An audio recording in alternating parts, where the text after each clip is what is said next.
Hello, Hexicans, and welcome to Crypto Sparbook Show. Today we have a nice stream for you guys again. We will talk about pulse chain and how you can become a pulse chain in the future, because there is a pretty good tactic that we worked on for you guys, and I think if you do this tactic, you will become a pulse whale in the future. So let's say hi. Hi, Patrick. How's it going? Everything all right here? Yeah, exactly. So today we are talking about the strategy surrounding Pulse Chain. We have two other things to talk about as well, and we will also have an interview partner today who is coming in a moment. But Ellen, just start with your big announcement you have. Well, the first announcement we have is our next stream on Monday will be with Gunter, the one who made this incredible audit for HEX, where he reviewed all the biggest HEX addresses.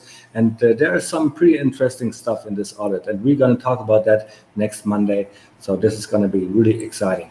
And other exciting news that I have, and Patrick and I, we're working on so many things right now. One of the things is the following. And we're thinking into found a HEX co-working space. Right now, for example, Patrick just came here to Puerto Escondido, and I have a spare bedroom, like a whole different room that I'm not using. And we thought maybe we could invite a Hexican out there, if they apply or something like this, to travel with us here in Puerto Escondido, work on HEX content, and have like a co-working space. And in the future, we will always do that as well. We will always have our co-working space where we at least have a couch, at least have another bedroom, or like Patrick, for example, his own apartment. And in the future, what I would love to do is with the HEX Crypto Sparbook co-working space is to have like 5 or 10 Hexicans that are traveling with us at all time. This would be awesome. Think about it. And this is starting right now. If you want to do that with us, shoot us a message and we will set you up with the spare bedroom and you can travel with us in the future. Like, for example, in Vegas, we're going to do the same. We will have a different bed or another apartment for other Hexican. So you just have to apply, shoot us a message and travel with us. This would be awesome. The Crypto Sparbook co-working space. So let's talk about the topic. Just to finish it up. So if you are interested in the next 4 weeks to travel with us or to spend the time here in the paradise in Puerto Escondido, Mexico, then just DM us and we will make a video call, and then we can just get to know you and set everything up and figure something out. Yeah. It's crazy how strong Patrick and I started working when we just met 3 days ago, and from there on we just talked HEX 24/7. It is awesome, and this beautiful place here is just perfect for doing this. So our topic for today is how to become a pulse chain whale. Like, this is what we want to do. Oh, Fun and Jim is here. Awesome. He is perfect. How's it going, Gary? The top hat. He was searching for the top hat. Now I know. You look great, man. You look great. Yeah. So it's. I'll shift out a bit in just a moment, but I'm super busy, as you guys know, and obviously excited about everything that's going on between HEX and Pulse. I heard the beginning about your saying about traveling with you guys and these sort of things. So looking forward to that as well. But yeah, just I'm excited about this particular stream. I have, just so you know, I have about probably 45 minutes and then I've got to ditch out on a different thing, but love to talk with you today. Well, thanks for stopping by, and 45 minutes is all we need from you to talk about all the strategies that there are. Exactly. Crypto Sparbook is not about 6 or 8 hour live streams. We try to put our content out there in like 1 to 2 hours, and I guess it's better for the people that they don't have to dig through so much information. Yeah. Okay, so let's start with the facts about the pulse chain. What do we know? Like, the first fact is it is the biggest airdrop in history for cryptocurrency. Like, everybody will get that if they hold their own keys, if they hold their ERC20 coins in their own wallet. That's all you need to do for the pulse chain. I think this is an awesome fact. Patrick, Gary, what do you think could evolve out of that? Like, obviously now we have different communities that could use the pulse chain as well, right? The narrative fits, the product fits with what is outside of Hex, outside of Richard, outside of anybody that has participated or not, or at least heard of this past 2-year project that we all are associated with. So even though we're very enthusiastic about the performance that Hex has had, Pulse serves a need across multiple chains that happen to be right now dominated with a monopoly, which is Ethereum. So I think it has a great product fit, regardless of if someone's just getting started with crypto. If they're just getting started with crypto and they happen to be involved with some other coin, I'm not talking negative about that coin. Their experience with gas and basically making a transaction outside of a centralized exchange where they don't realize that they are really paying a price, they're paying a trading fee, but they don't see it as a dollar sign. They see it as a percentage of a trading token or something along those lines on these centralized exchange platforms. So people don't really realize that they have such a huge expense in friction to transact. And I think that many people may remember, at least in my generation, there was only a single way that you could make a phone call to a family member, and that was through a company that's called AT&T. AT&T dominated because there was no other option. And at the time in the United States, there wasn't the same anti-monopoly kinds of laws in place. So because they had product or market share, and they dominated that market share, they could control the fact that if you want to talk to grandma, you had to go through their service. And by the way, it wasn't just a cost for the service because there was no other alternative. It was also that you paid rent for the telephone that you didn't own. So if you look at old television movies or movies where it's black and white, you'll always see like a black phone. That was because that was an AT&T rental. And when you only had a single option, but you still had the desire for communication, you were effectively paying into a monopoly. And I think that that's really what has happened with Ethereum, which is very dramatic over the past 6 months. Obviously, as we get this narrative, which seems to follow through, of a bull market, more participants, more public, more celebrity, more corporation, things like that transacting, and more sophisticated bot flash trading, saying that a bot doesn't have the same emotional relationship with money. They just have the bot just wants to make some money, and if the bot pays $1,000 in fees and earns $1,100, it's fine for the bot. Right. So there's no emotional disparity. There's simply the fact that the bot has been programmed, and I'm not saying that they're absolutely malicious. They simply look at math and they say, like you just said, $1,000 doesn't mean that you're going to go on a vacation. $1,000 is just a cost of transacting, and for $100 profit, right? So those margins become narrower and narrower. And maybe a business savvy person might say, that's the cost of doing business, and that's worthwhile, and I can have some kind of strategy about why that would compound over time. Bots are programmed to do the exact same thing. So with that heavy fee being paid by a bot to instantly transact, or at least as close to instant as Ethereum can allow for, you have network congestion. You have other participants that have emotional relationship with missing of opportunity and FOMO, FUD about am I going to capture this transaction cost back again because I'm going to be successful in a future trade.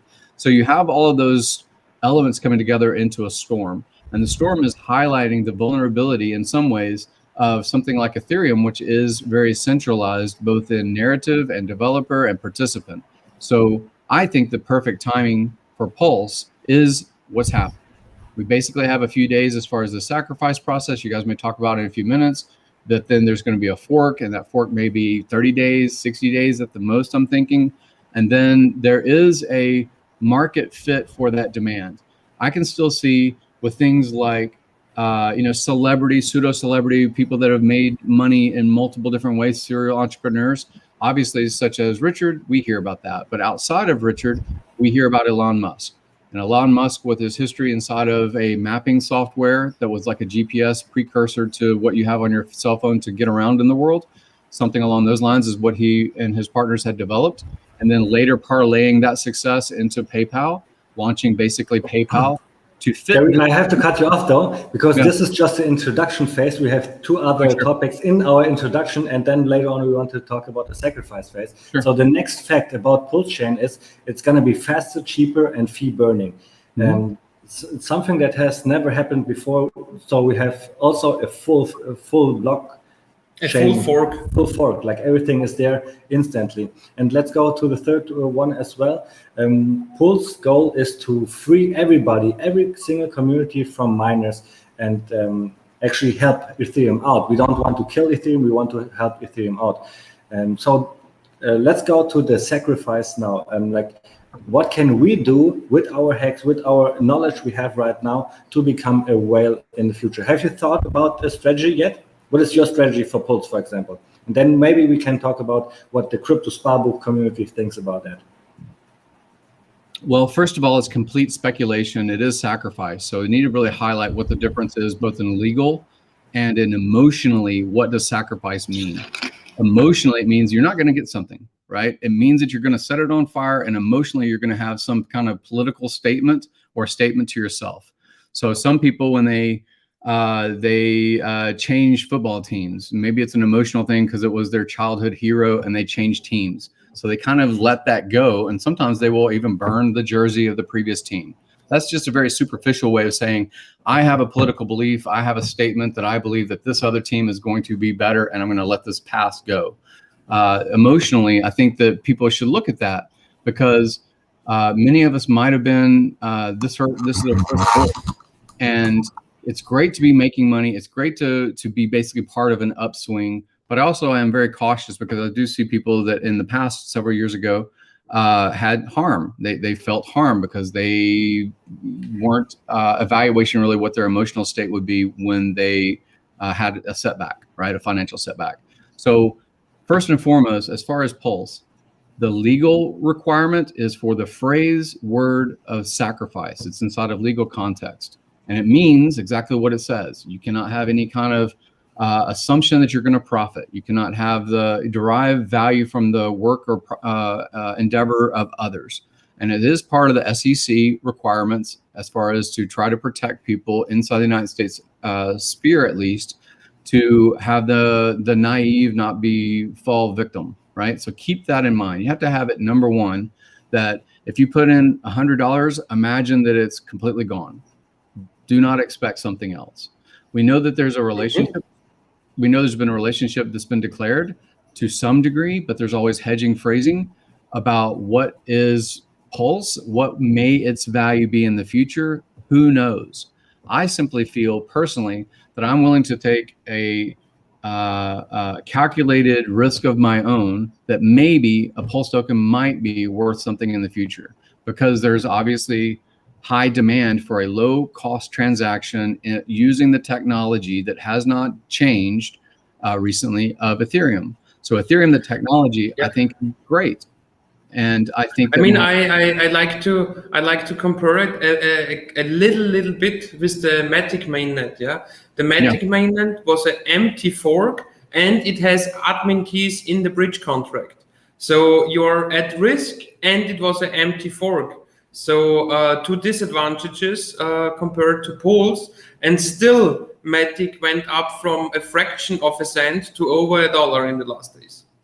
So there is huge multiple potential with Pulse as well. Even if the value will need some time to get set, or to get set from the free market.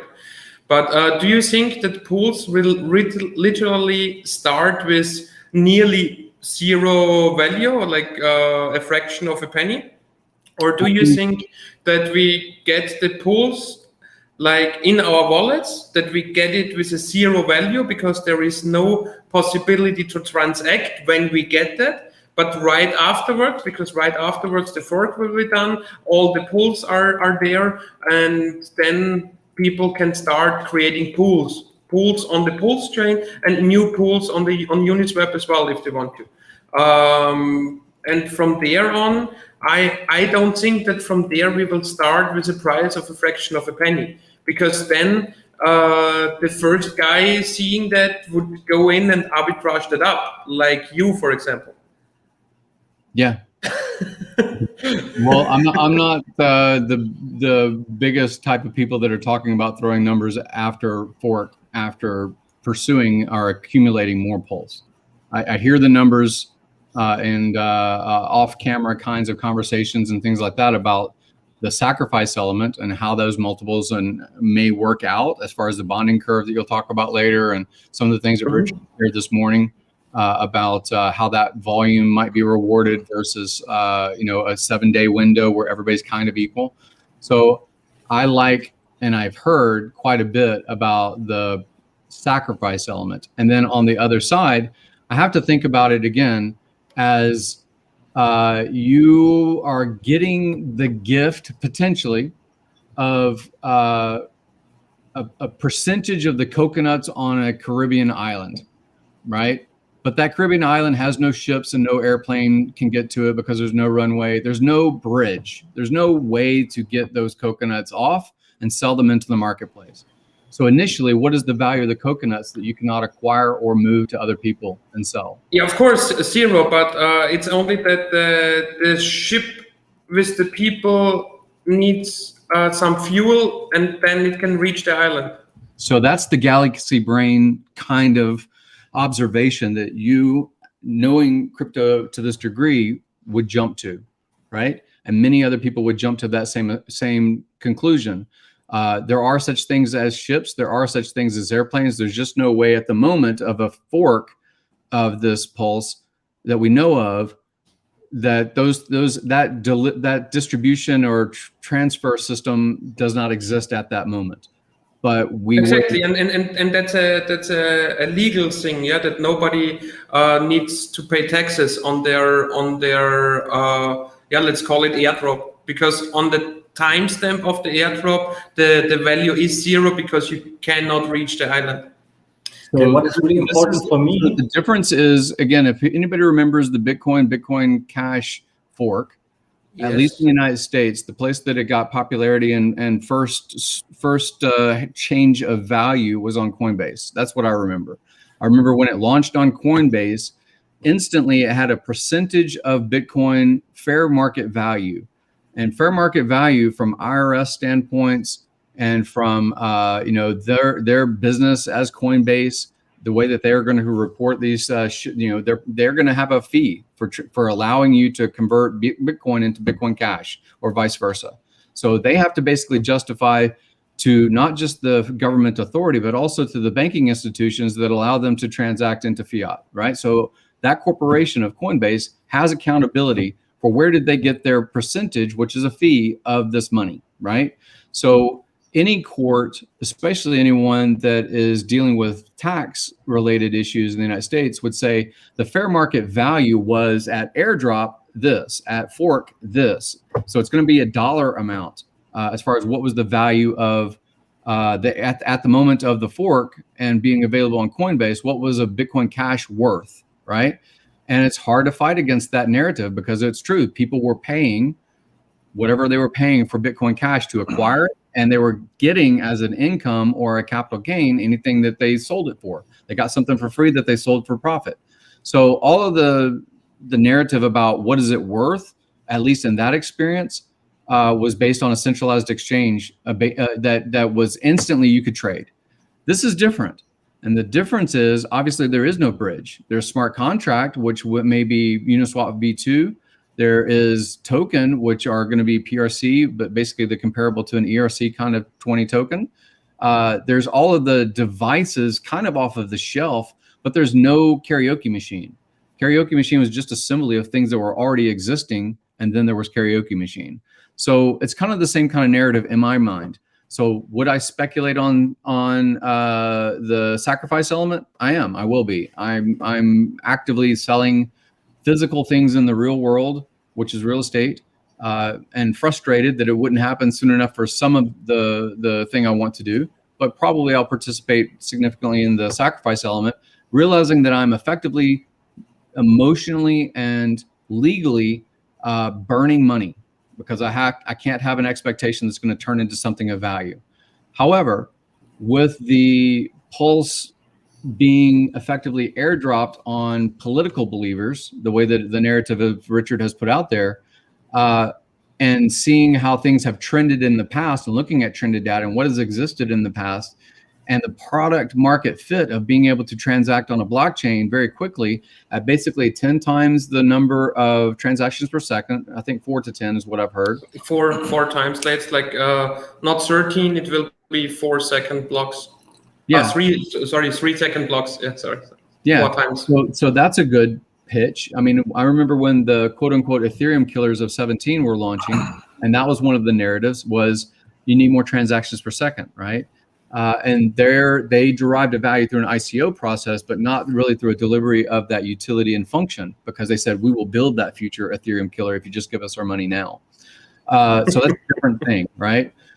Same sort of stuff with the security model. You could say, oh, we're going to build a better blockchain than Ethereum, and it's not as secure, and we should build something better. Maybe that's the pitch that Cardano has had for 7 years, right? That they're going to build something that's competitive with Ethereum, but it's going to be more academic and more real world proof. But that's their security model kind of position. And then there is the what is the value of, I've heard this different thing also that Trace Meyer and maybe Dahl, I forgot his name, but he's a great commentator, talks about Bitcoin is the code and the miner relationship, but it's also the network or community, right? And they kind of grow back and forth. Like, one may be growing in technology for a while and be a little bit ahead of a network of the community of real people or trading bots or whatever. And then for a little while, the technology stagnates and the demand or the interest by human beings and bots and traders and companies will be a little bit ahead. So it's actually Bitcoin's value is based on those two things. So when you've seen forks in the past, they may have had the technology to fork the code, but they didn't really ever, I can't think of anything where they forked a entire system state, right? It's kind of like saying, I'm going to take the koala bear and the eucalyptus tree out of Australia and call that a competitor with the ecosystem of Australia, right? So I think of the whole system state as extremely valuable of Ethereum because it has a lot of participants and a lot of technology that's already been developed and transactions of billions of dollars worth of value.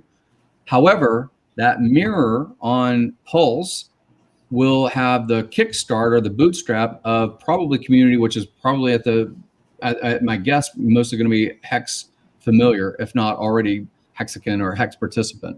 However, you can't have a narrative where these people over here on this side of the river are having a lower cost and an easier way of building their ecosystem of value while the other tribe on the other side of the river continues to suffer.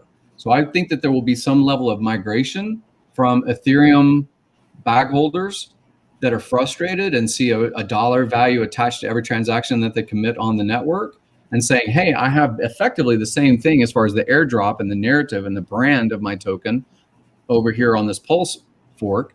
And let me see how that works out, right? So I can see the same growth that I think that QuickSwap within less than a month, maybe 2 months, went to around $250 million worth of market cap between the participants of the different things on Matic network, right? And that was just one blockchain element. So do you? So I guess we all agree that on the Pulse chain there will be something like Pulse Swap. Yeah, let's just say Pulse Swap to it. Don't know the name yet, but do you think there you will be able to earn more pools if you provide liquidity, like it is with QuickSwap? Well, Richard doesn't tend to talk positively about people that have slighted him in the past. And maybe that's an emotional thing. Maybe that's an intellectual thing. Maybe that's a strategy and marketing thing. It's kind of like if you're in the dating world, they call it negging. You can basically be negative toward like a backhanded compliment, and it has a psychological effect about attraction. So it has to do with like attraction dynamics and so forth. And so there have been some neggings over the past year toward like Hayden or Uniswap, or, we got gatekept on the name on the drop down and things like that to some degree. But it was never absolutely caustic, and it was never really evil between the two camps. And what's interesting is with V3, their license changed, as people may already know. And because of their license, you can't really do a lot on V3 for 2 years, right? There's a legal context about who owns that license for those 2 years. It's not open source completely. However, in Twitter, you have seen compliment from Richard praise really of Hayden in general about the growth of obviously the Uniswap contract and how that smart contract has played out. The development of V3, which maybe like a year ago wasn't seen really that positively by Hex. It was like, oh, you might have an extra tax because it could always turn on a button. But I think recently in this past month, I would say that it's much warmer, much cozier in general, at least the public discourse between the two founders, really. I wouldn't be surprised if Uniswap, again, complete speculation, if Uniswap, the developer and the team, sees the value of participating in the Pulse version of their smart contract and owning or controlling that in the same exact way. Simply, instead of being on Ethereum only, they have a separate second network that can have its own price discovery. Yeah. Okay, Gary, we have you for 30 minutes already, so we have some of 20 minutes left. And what I want to talk about is how do we play the game of becoming a Pulse whale? And we, with the Crypto Sparbook, we talked about that a lot already. We made a list of like 3 different sections, and you just mentioned the first thing to do when a Pulse starts. Like, first thing to do is like sell something from the real world. You use real estate, for example. Other people might sell a car, for example. So the first thing to do is to find liquidity somewhere to then sacrifice it, right? Do you have a number in mind? Like, no, that's too crazy. But what other sources could you find to gain liquidity? Like, you could, of course, use your fiat money, but you can also use your Bitcoin, your Ethereum, and other cryptocurrencies, right? But the question you're thinking about, I guess, is what are you doing with this liquidity, with this newfound liquidity? Because at the German stream we said, or even last week, the best thing, like first step, new liquidity, and then second step, put this new liquidity already into Hex, because there is a high probability because of reduced sell pressure that the Hex price is gaining even more, and then you have more value, like more value to put into the sacrifice phase. So this is completely based on my experience. This is not financial advice in any form. It's the same kind of hedges you hear in every kind of conversation, especially about crypto, not financial advice. Many people might remember that I did have streams and made content probably 7 or 8 months ago or whenever it was, before Big Payday. So it was a while back. About having in my history restored Corvettes, restored automobiles, and things like that as an interest, a hobby, and also some kind of collector value that it would accumulate over time because of the rarity of a 1962 Corvette. And so I had bought a Corvette, I had restored it. I've done this maybe 12 times in my life. And that car, if I looked at NADA and I waited for a relatively illiquid market for the right buyer to come along, which it had, this exact vehicle with all the same specs and condition, sold for between $72,000 to $80,000. But that was dormant and stagnant capital, really, because it sat in a driveway. It didn't have a loan against it in any form. It was a completely paid off vehicle. And so stagnant capital, I could say, I'm going to wait the 2 or 3 months for it to sell to the right person that's willing on eBay or Craigslist or find it at a classic car lot to basically buy it, right? And give me my fair market value of the car. Now, in that moment, I was thinking about Big Payday. I had seen trended history and paid attention to the network of community, and I made a calculated risk. And my calculated risk was it probably as dormant capital for me was worthwhile to accept a lower price point to basically liquidate the car into cash that I could then speculate by buying more Hex before the Big Payday, right? So at that time, that $80,000 car, $75,000 to $80,000 car that was insured for that, if it had caught on fire, I would have gotten paid that, all kinds of reasons that it was worth that amount. I had certified appraisers, reports and things like that would have certified its value compared to the market. And so I liquidated and I sold that car for $42,000. $42,000 when Hex was 0.06 of a cent, right? So if you do the math, you can run those numbers, and it's well over 200,000 or whatever the number is. Yeah, I already did. So I took a calculated gamble on finding liquidity. Where was the easiest place for me to find liquidity? Would have been things that maybe I don't feel comfortable telling people to do. I definitely don't want you to try to do, because I think you might have an emotional drain and you might lose your emotional capital, which is people will say things like, I will take it out on credit card and pay it back later. I will risk my home as a mortgage, right? You need to make those decisions really with the agreements without your over persuasion of your partner. You need to make those sacrificial mental games and realize if it goes to zero, that it was really a calculated risk that you needed to win and lose from, right? So just keep those in mind. But liquid wise, very easily a vehicle. Second easily is if you do have silver gold, pretty much every pawn shop in America, you are risking it, but you're basically saying I can get 60% of its spot value, and you can say that you're going to pay it back within 4 months. So you can speculate with things I think of as savings that are relatively liquid, fairly quick to liquidate or get capital that can convert into crypto. That's your risk profile and your decision making. But I felt comfortable to do so. The same thing with property. I'm selling property. I could take out a short-term loan against it while it's in the process of selling, but I am going to go through the mental stress of all of the paperwork and accommodation to a money lender and things like that, which I really don't want to mess with right now. So if I could, I would go big personally. But if I can't, because I'm relatively illiquid, then I will go with what I'm able to, which happens to be other things. So that's not my narrative. Yeah, I think this is awesome. So let's say we bought our HEX now because we know we want to sacrifice. Obviously, right now we don't know we don't know all the details, so we cannot talk about the sacrifice phase too much. But we know we want to sacrifice something. Well, if the sacrifice phase is over, I beg you to not be illiquid at this time, because I think you want to be liquid at all times, at any time, so you can buy in even more. So now we're coming to the next phase. The sacrifice phase is over, and what do we do now? We talked about that on the stream yesterday with Maddie, and this it was a bit controversial, yeah, let's say. The thing is, it blew up a little bit. So let's talk about the next topic, which is what do you do with your Ethereum HEX? What do you do with Pulse? What do you do with Pulse HEX once the fork is over and everything is set? What do you think the price will do, and what for which chain do you go, Gary? So that's an interesting topic, and I have heard this in previous examples of forks. It was basically that the community and the value went over to the better network that served that same community.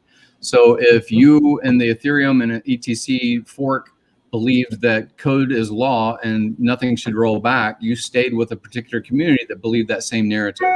And then a different community, which happened to be the one that Vitalik, as a touchstone and a leader really of the Ethereum launch, he ended up going to a fork that said, no, even though code is supposed to be law, we're going to roll back the chain. We're going to exclude a criminal act, which was basically a hack.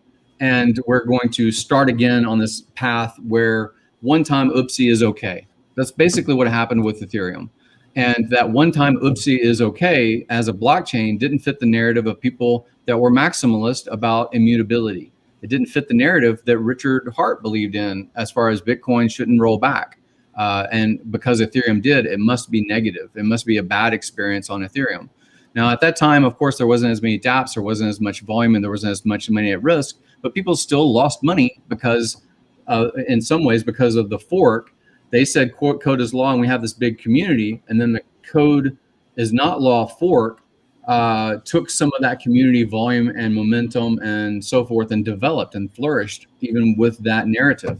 So I can see how there is an idea that you need to transfer all of your wealth from one network, which happens to be Ethereum, and along with all of the community to this other new network. I don't really believe that myself. I believe that this doesn't have to be contentious. That was a contentious fork. This is not necessarily a contentious fork.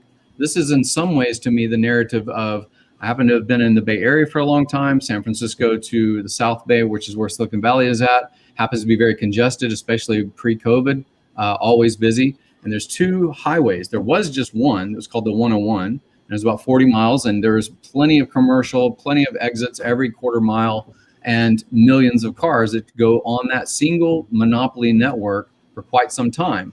And then the people in general had a demand and said, this congestion is ridiculous. We will pay extra tax to have another highway that runs parallel. So they basically coughed up money through taxation, and a second highway was basically formed. This other second highway was actually about 4 miles longer, 4 or 5 miles longer, which you would assume is 4 or 5 minutes longer in commute time.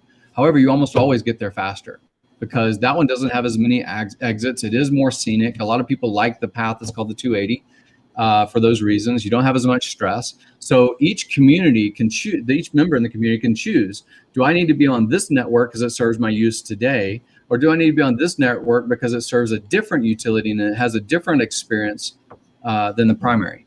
So now in 2021, the same volume of people have the same sort of path with a little bit different experience. So I don't really take on the belief that selling my Ethereum or unstaking my Ethereum version of Hex has merit. I think that there might be some price volatility as people try to sort those things out for themselves. But, you know, AT&T was a monopoly, and yet there's still Verizon, there's still Sprint, there's all kinds of other phone networks, there's Vodafone, there's all kinds of companies that took the same technology and put it in other geographical locations for different communities. So the technology. Yeah, but the thing is, Ethereum won't get that cheaper because every day you're more staked. Like every day in the existing stake, you are paying more and more gas to end stake that. And my point is that why are we doing this fork? We are doing this fork to free our staking community from those high mining fees. And this high mining fees will always be the case when it comes to end staking, to end stake long stakes. Yeah. It will always be the case, even with 10 Gwei, even with 20 Gwei, even and with more, definitely. And I push back on that. I push back on that. I push back on that a lot. And I push back on that because the cure for high prices is high prices. That's the cure. Because when prices are high, then people either choose not to use the network or they choose to. So the cure. Yeah, but look at Matic. Look at Matic. Matic was a half a year ago under 1 cent with the same fees as right now, and now it's over $1, or it was over $1 a few days ago, 2 days ago. Yeah. So and still with the same fee structure. Still with the same fee structure. So I disagree, and I disagree maybe because I got a single Matic when I opened an account, and then I spent down to be 0.075 or 0.75 of a Matic after doing hundreds of transactions on the QuickSwap thing. So I pushed back a little bit on that, and then I also pushed back a bit on, there wasn't a 16x cost of the S load until there was, and the cure for a bull market is often a bear market. And the cure for high prices is often in low prices. So you see undulations in price. And when a network starts to lose participants or not generate the same revenue, that's when they pivot. Then may I bring up my second point? My second point is we have the existing staker class, which has all the stakes. Yeah. Only new people don't have any stakes. Every old people in general have stakes only if it's like just a trader. But then we don't need to talk about those people anyway. When the fork is done, new people. Let's go back quickly to the point of, and you guys aren't old enough to remember the gas shortages of the 70s or the big ass cars of the 70s, but those were gas guzzlers. They got 10 to 12 miles per gallon, and then they didn't. But why didn't they? They didn't because gasoline became incredibly expensive. So then you have the innovation, the pivot, and you have the Datsun, right? The Datsun comes out because it's a small little compact car to compete with the big cars that burn more gas. So all I'm saying is... Yeah, and there were no more such big cars, no? So you can compare like the big cars with Ethereum, for example. No, those cars still exist. You just basically, people would pay the premium for status and they would drive a Cadillac. And they say, yeah, I'm willing to pay the gas cost because I'm going to drive the Cadillac of status. All I'm trying to get at, all I'm trying to get at is Ethereum is not immutable. It has a team that makes decisions. Those decisions are made based on the market conditions and the participants. So I'm not saying that they're going to rectify or change it anytime soon, but I'm saying when they see reason to pivot, just like any company or entrepreneur, that's when the pivot happens, right? That's when it happens. So you are basically, when you realize you have a competitor, you have to innovate and you have to deliver a better service or good to the same audience. And right now, okay, but look at my second point. My second point is we already have those stakers. New stakers in the future will only come to pools, yeah, because that's why we're doing all this, yeah. And we as onboarder, as influencer, where are we going to onboard, yeah, with $100 to $300 of fees just to make 3 stakes in the swap on the Ethereum network, or do we do that on the Pulse network a few months later when we already have like some ramp.network on-ramped directly, you know, where, as you have it since 6 months or something with Matic as well. On those things I'm thinking. And now the question, who would buy my stake I want to sell on the Ethereum blockchain? Who would be the buyer? Because you know, it's only sellers and buyers. So I need a buyer to buy up my end stake. You think that the AMM is going to go away and you don't have an exit point? Is that what you're saying?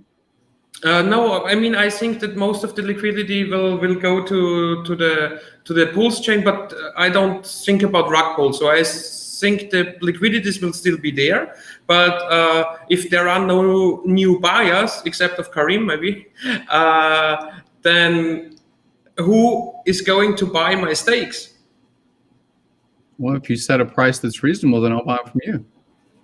There's always going to be buyers. Yeah, and that's my thing. I don't say that HEX on the Ethereum blockchain will be worthless, will be zero, but like 80% less than on the PHEX chain. You're missing human dynamic. Again, how many people do you know that drive 1962 Corvettes? Not very many. Because they're scarce, because they get crashed and they burn up, because they become more rare through attrition. So of course, but HEX won't be rare on the Ethereum blockchain, even because I guess you will get more APY on the Ethereum blockchain because no new stakes are coming in because everybody new goes to the Pulse chain. So there is like more HEX I want to sell on the market with less buyers on the other hand, because the buyers are on the Pulse chain. Yeah.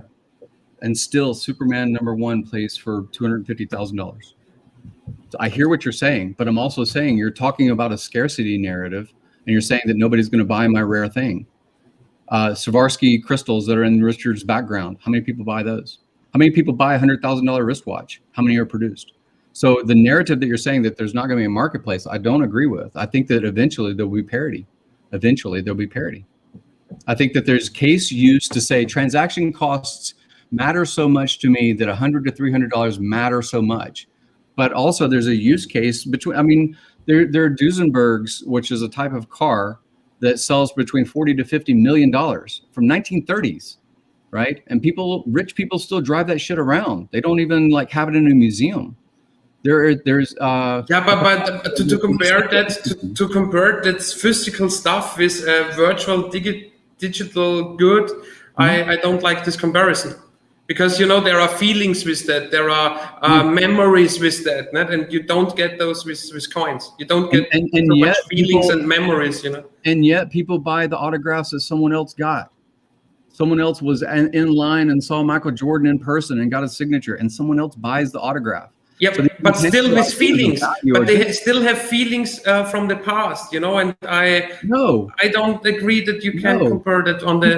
There's people that buy Babe Ruth stuff that weren't even alive after he had long dead. There's people that buy things all the time. I'm not saying that. I am saying that the volume that sells, I believe personally, will never come back onto the market. I believe that when a 1962 Corvette burns up and it's not salvageable and the parts can't be found, then there's one less of those. And there's only 10,000 ever produced.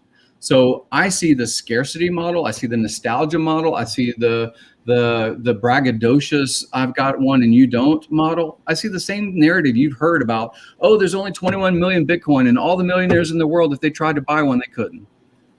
There's the same narrative that applies whether the gas fees are high or low at the moment to a certain population that will pay those premiums. So somebody will buy it. I believe someone will buy it. I believe there's going to be volatility. I believe there's going to be launch. I believe that there's going to be some level of trust, of familiarity.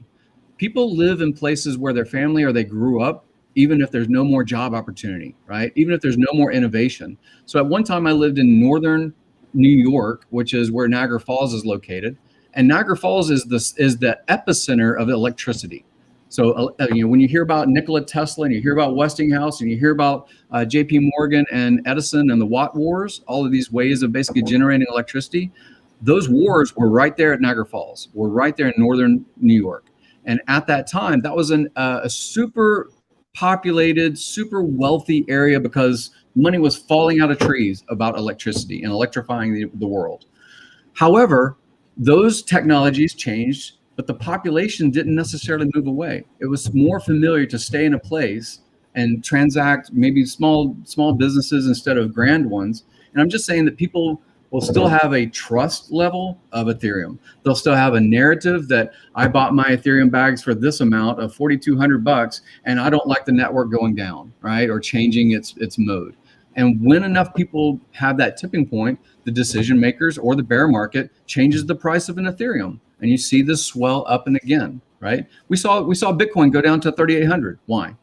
Because it just didn't fall out it fell out of favor and people left Bitcoin for a bit. And then you see Ethereum go from basically, $20 to $1,500 in the last bear, and then come back down to where we got it at, $90 or $80 or whatever it is. Yeah, but still a lot of forks are like when you look at Bitcoin to Bitcoin Cash. Bitcoin is worth a lot. Bitcoin Cash is not worth a lot compared, like only 2% or something. And the same comes with Ethereum and Ethereum Classic. And my guess is, I'm just speculating on that as well, is that when it comes to HEX and Pulse HEX, it will be the same. I don't agree with that because you're saying Bitcoin as a product and community against Bitcoin Cash, which is still the same community, and this is the fork. So it's very similar to what you're saying as HEX having HEX on Ethereum and HEX having HEX only on Pulse because it's the Pulse community has low transaction when those people migrate over and use this network instead. I don't agree with what you're saying. What I'm saying is it's two different ecosystems. One at Snapshot at Mirror, they're identical. At Snapshot at Mirror, both people have all of the dApps and all the contracts that exist. At Snapshot, this doesn't have any transaction value, fair market value, because you can't exit or enter price, or as far as something else to trade into this other network in place. So at initial part, there's going to be all the questions that are going through your head, which is one position, against someone that has my position that says it does have value. I think the Ethereum does have value. And by the way, when the Ethereum HEX drops in a certain price or whatever point that I feel comfortable, I'll be the buyer, right? It's the same reason why people have shorts. People always like to be negative about people that perform short action. They basically say, I'm going to set a price. And if it comes all the way down to this point, I'm the buyer of last resort because it got down to my price and I'm the buyer. I'm setting the new floor. You see those psychological trends play out over and over and over throughout time, not just in crypto. People do these things. They trade things that what I think about price after the fork is I think both chains, EHEX and PHEX, will have a dip because cryptocurrencies go in cycles, and now we are in an upcycle. When will this upcycle end? Maybe a few days before this end of the sacrifice phase and a few days before the fork is my guess, like we saw with the front running of Big Payday as well. And my guess is that after the fork, we see a dip on both chains. Because after rise, we get a dip in every cryptocurrency. I hear what you're saying. Now we're rising. And I hear what you're saying about volatility, and I hear what you're saying about dip, and I hear what you're saying about the Big Payday having a negative price performance. And yet either you held because you were staked or you didn't. You stayed liquid because you said now because my Big Payday of a single day of being staked has rewarded me 30% more, right? So how's that worked out for you? Right? Actually, I did everything and it worked out well. Yeah. It worked out well because it was an 86% dip, and you don't have to be that exact. If it's 86%, that you still make more money compared to what you got over Big Payday. Yeah. So I'm saying the same thing effectively that you're saying. You're saying that, yes, this is going to happen, it's being volatile, just like every other crypto has gone 85 or 90% down during bears. And I don't really necessarily think that the crypto, maybe I'm overly optimistic, but I don't think that the bear is going to be the bull is going to be as short-lived as previous cycles. I'm not saying it's a super cycle, but I'm saying you are seeing people that are bringing. I agree, and I didn't say that we will go in a bear market. Just that it will be a dip, Maybe just with the last one, just 40%. Maybe with the dip before, with 70%. Something in those in that range, I guess. Yeah. So you and me and most of the people that we know or associate with, a dip would be like. Wow, I could have realized this other amount of money because I could have sold at a top instead of a dip. And if I hadn't suffered the dip, then I would have XYZ. I would have had this kind of car, this kind of house, this kind of lifestyle or whatever, because I should have sold the top. Oh man, I kicked my ass. But there are people that have held the same Ethereum since it was 15 cents.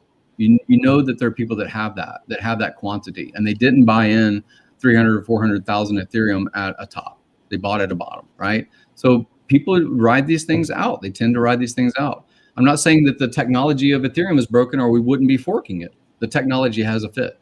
I'm not saying even that the product of HEX on Ethereum doesn't still have the same value play that it always had. It may have a high transaction cost. You may decide that you need to modify your behavior and not stake $100 of HEX so that you suffer $1,000 worth of unstake or staking fees. You might decide that, hey, bigger is better, like it was designed to do. Longer might be better, like it was designed to do. Probably setting a 3-month $100 transaction in a stake of HEX, probably not going to serve you very well. But not everybody deals in that budget. Not everybody deals in that budget, right? Not everybody draws the same cost of car. Not everybody eats the same cost of dinner. Not everybody has the same kind of vacation lifestyles. There are people that are far wealthier than other people. There are people that are far poorer than other people, and they all have a market fit. They end up finding a market fit for what it is they desire. So I don't agree with the idea that the transfer of community and the transfer of value leaves behind Ethereum HEX. I don't agree with that, and I think that there's a lot of people that would say the same. Okay, so the next point we could talk about is what is if the sacrifice phase is over, what do you do with your money then? Like, you still gonna buy Ethereum HEX in your case, for example, or we gonna buy Pulse HEX or maybe even Pulse once it drops? Like I said, it's really crucial to never be illiquid, so we have always funds to buy the dip, for example. And what did you plan for the game after the sacrifice phase to maybe do you sell Pulse? Do you sell Pulse HEX, or do you just hold all day for long term? So I've lived off of maybe 30% of what I've made basically since I was 15. I really haven't ever come close to what I make spending it on lifestyle or acquisition of things. I like buying things that either have a cash flow to them or at least compound some kind of thing. Even if it's only 2% or 5% per year, then I like the compounding element. So all I'm saying is I divert regular income instead of going to one type of asset or class into crypto and HEX type of class. And that won't change. I'm still accumulating. I still accumulate HEX on Ethereum, and it's fucking expensive, but it's sort of a transaction, but it's expensive, but I still do it, right? I have a pattern that I stick with. Now, as far as the Pulse launch and the HEX narrative on the other side, or the other PRC20s that would be available to quote unquote scoop up and be, some kind of dominant force inside of, I don't know exactly what coins. I know the type of coins that I would be comfortable with, but it's still it's not more than, I would say, 5% of my belief narrative, which is delayed gratification, longer is better, bigger is better, blockchain CD, whether it's on Ethereum or on Pulse. I think it still fits the product necessity for my generation and my interest of compounding. Yeah, I'm not going to change. Agree on that too. Yeah. So do you hold some liquidity for the time after the fork as well? So if there is a lot of price volatility, to be able to act accordingly?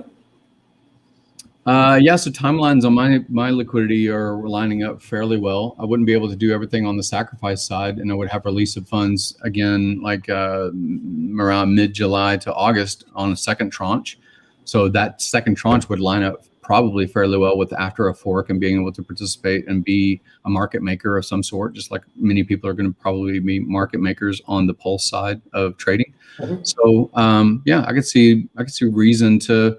And I'm going to have the benefit of understanding the HEX contract after 2 years of experience with it, right? After the development side, the AA side, the performance after AA closes.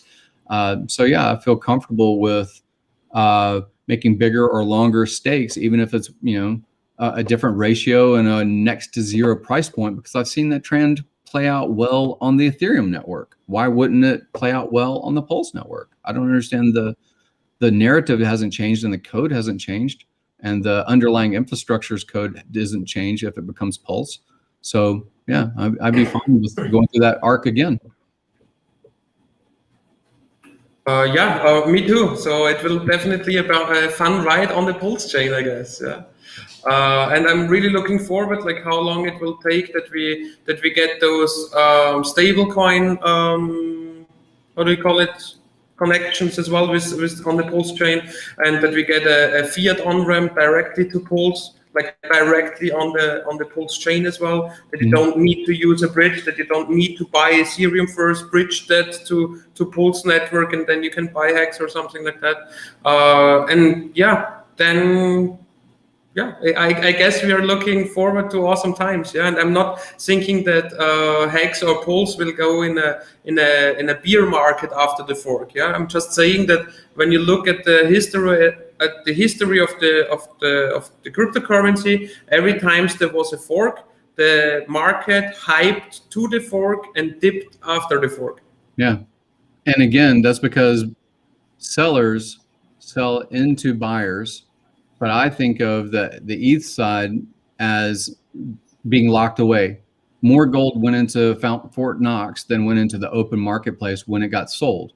So when FDR, our president in the 1930s, said, turn in your gold, it went into a vault to be used for international trade, not to be used by retail or the general consumer that had gold in their 1930s farmhouse or their New York apartment. It went from the public to centralized to a vault, and then it was used as a voucher system. So there is a narrative that's possible of Hex, the Ethereum side or the Pulse side, eventually becoming a stable coin. Why does a stable coin happen? It's because it's anchored to something, like you say, it's anchored to dollars, or it's anchored to demand, the same stable demand. From the same stable sale, so it stabilizes as a price point. So, yeah, I think it's gonna be positive. I think. I mean, I don't think that Pulse or Pulse Hex or ETH Hex can be stable, or maybe it can trade it sideways for months, but never like stable. Those coins will always be a high volatile asset each. I was thinking about like the USDC pair, on the Pulse chain, for example.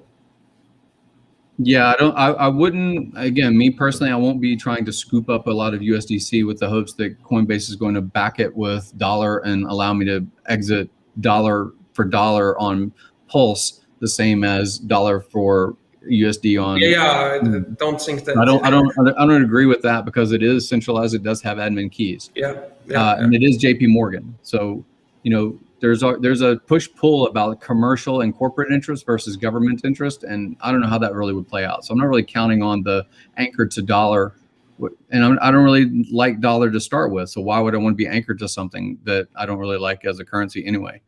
I mean that you can get, for example, out of your dollar and into USDC, which can be sent directly on the Pulse chain. So, for example.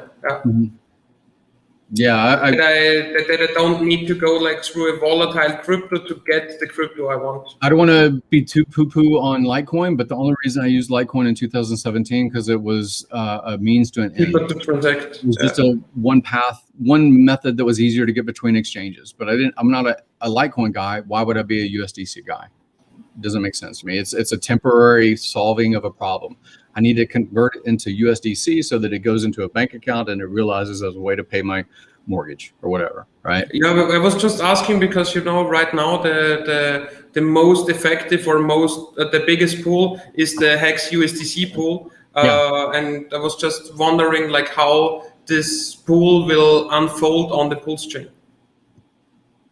I personally won't be trying to accrue and accumulate USDC. Maybe after maybe after some period of time, it's worthwhile for USDC to basically assign a tranche of money to a value that they will one-to-one exchange for USDC on Pulse. But me personally, I don't think that would happen for a year. I just don't. I think that there's too many regulations and rules that they already have to comply with about the banking backing of their coin, right? It's a digital version of a dollar.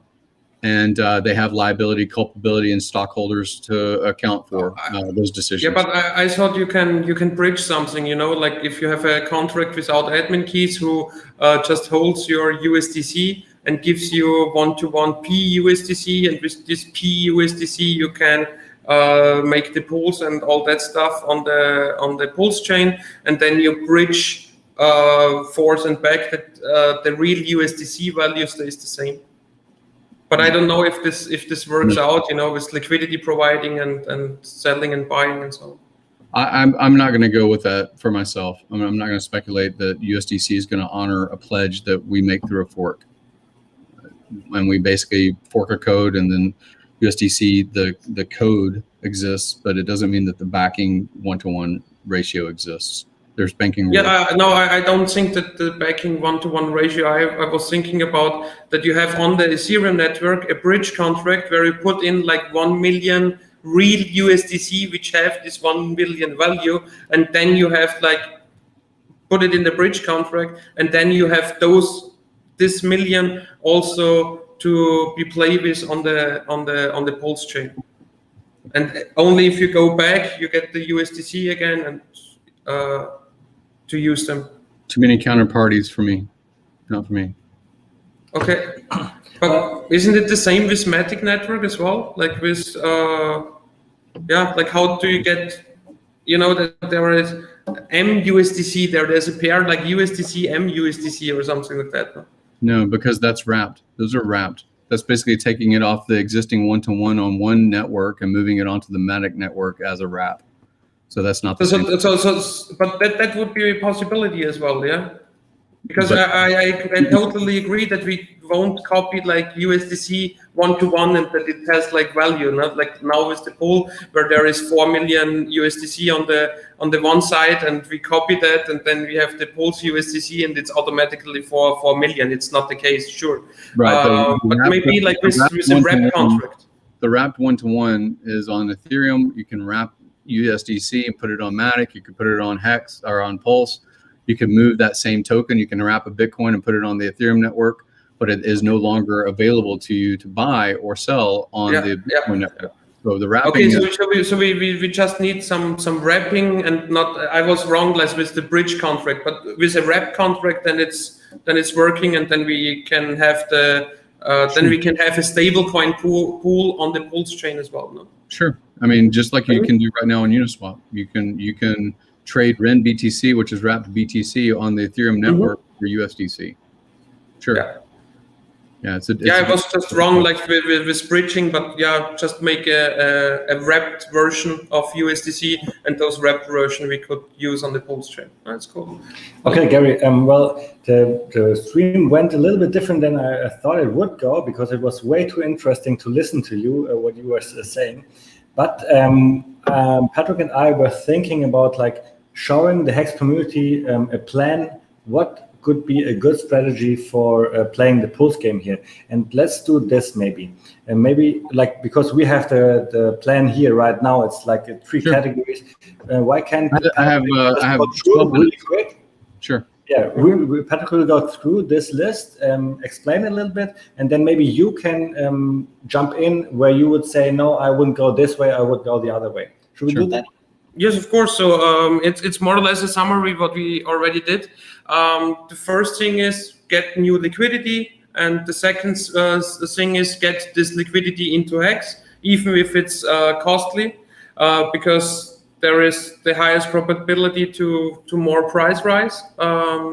Then once the sacrifice phase starts, you sacrifice those Hex. We don't know yet like how, because we need the mathematics of those 30 days first, like how it will work out.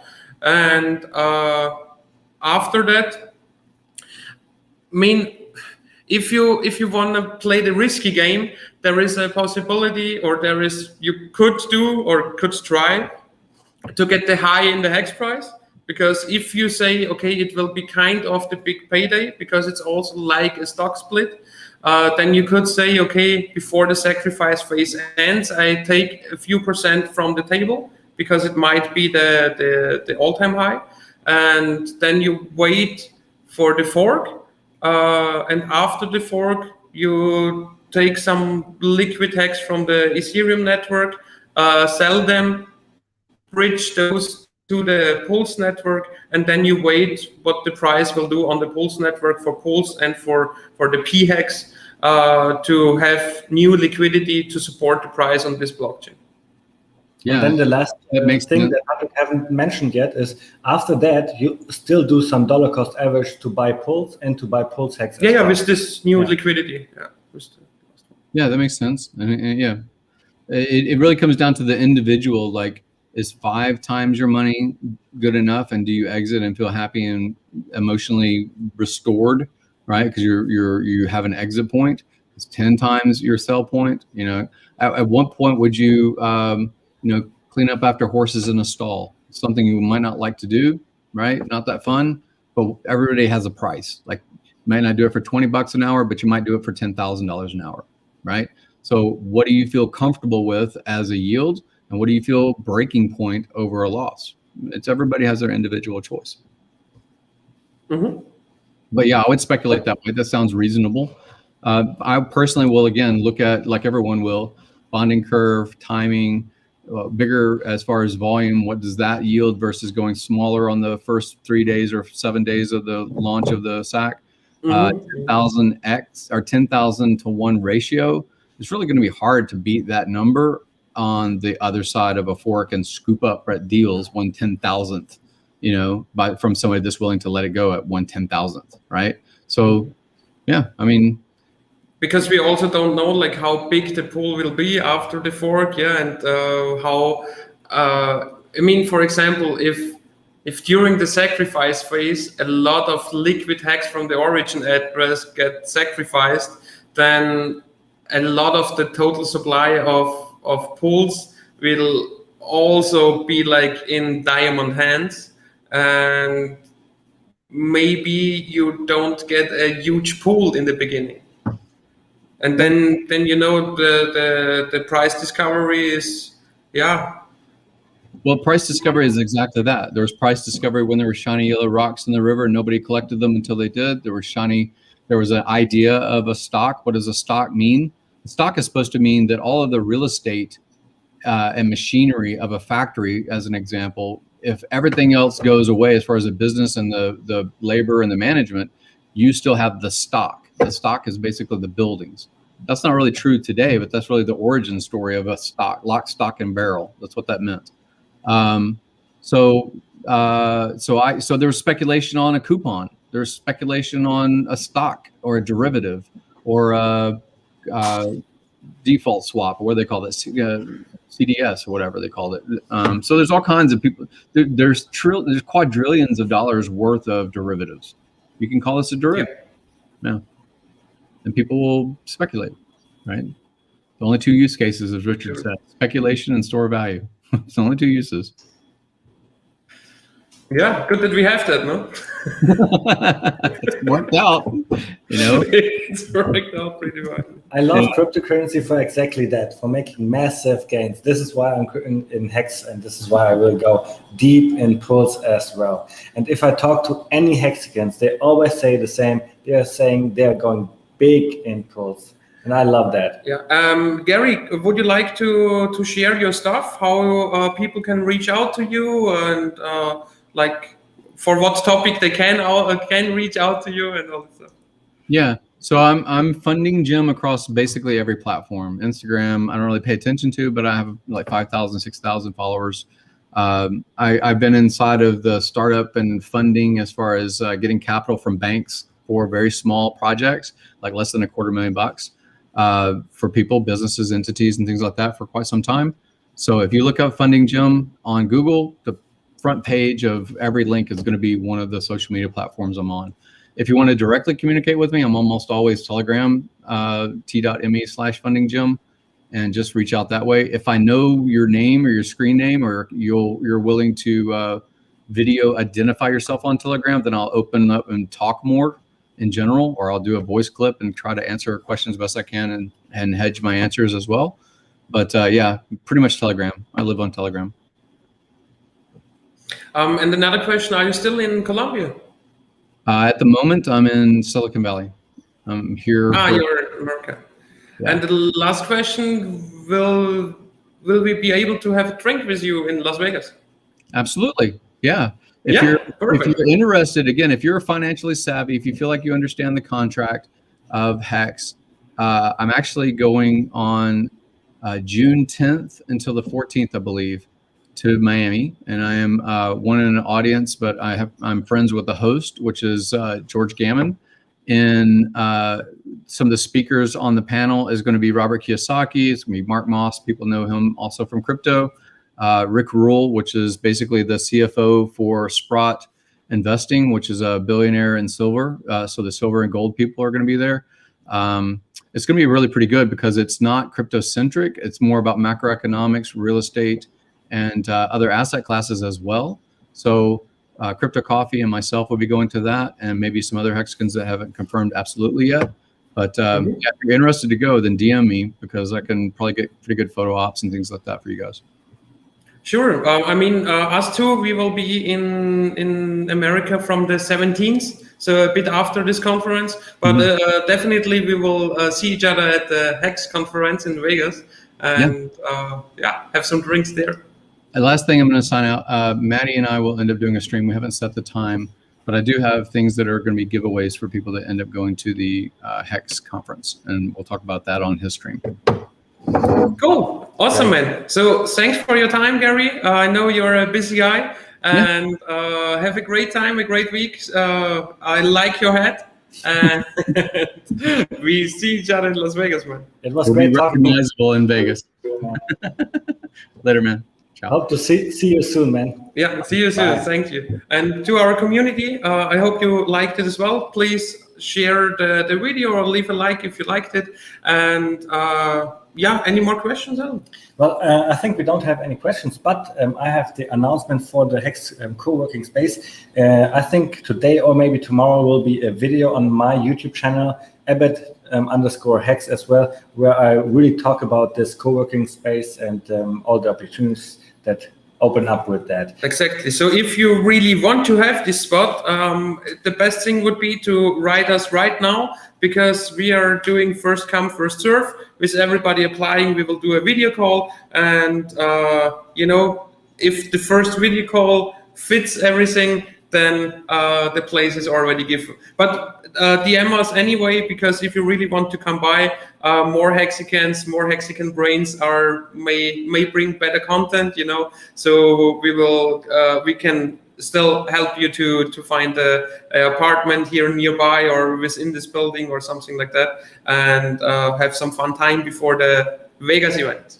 And if like the next 4 weeks is too much short term for you, we will always have a spare bed, always have a spare bedroom. We are planning to like overbook, so we always have some space for Hexicans to come over. So maybe you just come over in like 2 months and stay for like a week, or I don't know. It all depends on the people, what they would like to do. What I would like to do is spend travel with 5 to 10, maybe 20 Hexicans all year round, because this is what I'm doing anyways. I travel all year round with Patrick on my side right now. Exactly, and that's it. Stay tuned for the new video from Abit. Next week on Monday, we will do our next update regarding HEX.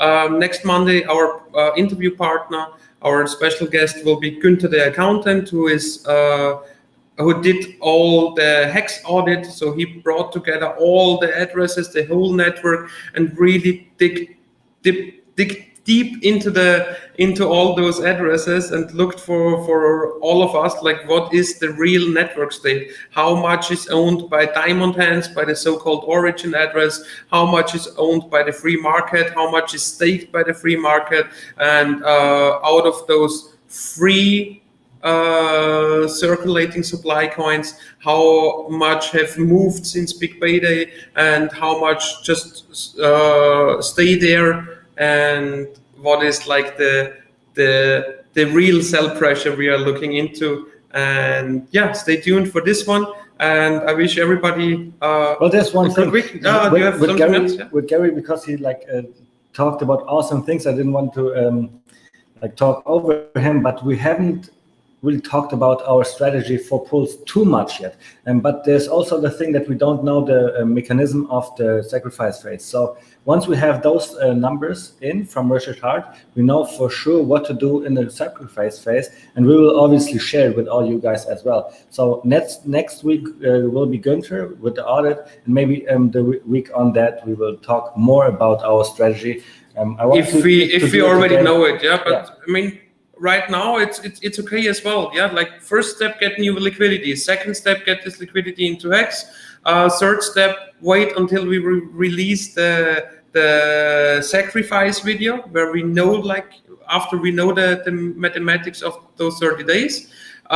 Fourth thing to know is maybe sell some within the sacrifice phase. Because of really high prices, because nobody else is selling, maybe, just a maybe. Fifth thing is to get liquidity after the forecast, and to get this liquidity, my best guess would be to sell some of all the liquid Ethereum HEX, and then you move it over to the Pulse chain and see what is the price discovery doing. We know that cryptocurrencies are very volatile. We know that sometimes there are dips, and so we want to have free liquidity at all times, and that's why we move our free liquidity we got there to the Pulse chain, and then we can support the price with this new liquidity as well. Sometimes you run out of liquidity, right? And then it's really crucial to find places where you can get liquidity. Yeah, I mean, in my first year on the crypto market, like 2 times I had this, the experience that I was in front of the computer. I looked at the crypto prices. I saw the dip right in front of my eyes. I was like, now I want to buy, and no more liquidity on the side. Or maybe there was liquidity, but like in euro, you need 2 to 3 days to get those euros to exchange. Then and then you can work. In 2 or 3 days, crypto market can be way up or way down, either way. Okay, so the last question, this is a good thing to end what you just said, but now is the last question from Omar. When is the best time for sheep fees so you can get into HEX? We just talked about that in our German stream as well, and Patrick said it. So to look it up, there are 2 possibilities. The first possibility is etherscan.io/guest tracker. There you can see historical data as well, but just for 1 week, but you see it like right now. And the second source is hex.vision. It takes a bit to load, and when it's loaded on the left side, you see fees. Yeah, I guess it's just called fees on the left side on the main page. You click on that, and then you can scroll down a bit, and there you have a matrix of the last 30 days by the hour, where you can see like when there was usually the best day, when it was the best time usually, and so on, like how it was in the last 30 days.